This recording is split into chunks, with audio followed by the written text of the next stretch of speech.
Welcome, seekers, friends, and fellow students of history.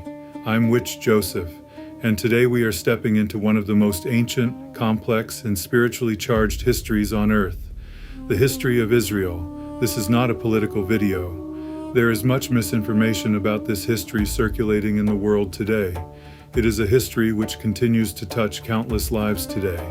As witches and seekers, it is imperative that we have as firm a grasp on historical facts as possible. It is a historical and spiritual journey through thousands of years, through civilizations, faiths, exile, return, and survival. This is the first part of a two-part video series on the history of Israel and the Levant, so make sure you are subscribed to my channel and hit that notification bell.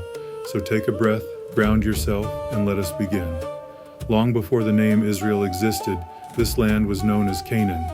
It was home to many ancient peoples, Canaanites, Amorites, Philistines, and others, each with their own gods, cultures, and sacred traditions. Archaeological evidence shows thriving cities here as early as the Bronze Age, making this land a crossroads of trade, culture, and spiritual belief. Even in these ancient times, the land was central to many cultures and peoples with thriving communities and trade with many nations.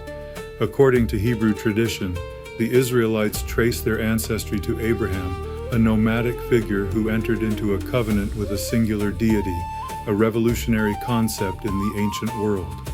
Over time, these people formed a distinct identity rooted in monotheism, law, and ethical living. The foundational story of liberation, the exodus from Egypt led by Moses, became central to Jewish spiritual consciousness, whether viewed historically, symbolically, or both. Around 1000 BCE, the Israelites formed a united monarchy under King David, who united the northern and southern kingdoms. He was followed by his son Solomon, who built the first temple in Jerusalem. After Solomon's reign, the kingdom split into Israel in the north, Judah in the south, leaving Israel once again divided. This division weakened both kingdoms, leaving them vulnerable to empire. In 722 BCE, the Assyrians destroyed the northern kingdom. In 586 BCE, the Babylonians destroyed Jerusalem and the first temple, exiling much of the population. This exile transformed Judaism forever. Without a temple, faith shifted inward, toward scripture, prayer, and community, ensuring survival without land or monarchy. The land passed through many hands. Persian rule allowed some Jews to return and rebuild the temple. Greek rule followed under Alexander the Great. The Romans followed, and in the year 135 CE, following the overwhelming Roman suppression of the Jewish revolt of Bar Kokhba, the Romans' emperor, Hadrian, sought to sever the connection of the indigenous Jewish people from their land. So he united Syria with Judea to create a larger, more easily managed Roman province called Syria Palestina. It didn't refer to a country or a people or a culture. It was a name for the Levant devised to humiliate and suppress Jews by naming their land after one of their ancient enemies.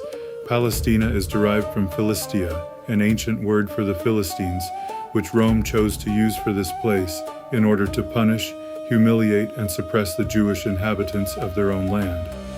Roman occupation of Israel and the Levant eventually led to rebellion.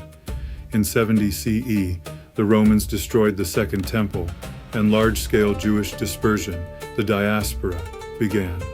For nearly 2,000 years, Jewish communities lived across Europe, North Africa, and the Middle East, maintaining identity through ritual, story, and law. But there also remained in Israel large Jewish communities which would subsist during numerous occupations. Stay tuned for part 2 of this small history. You won't want to miss it.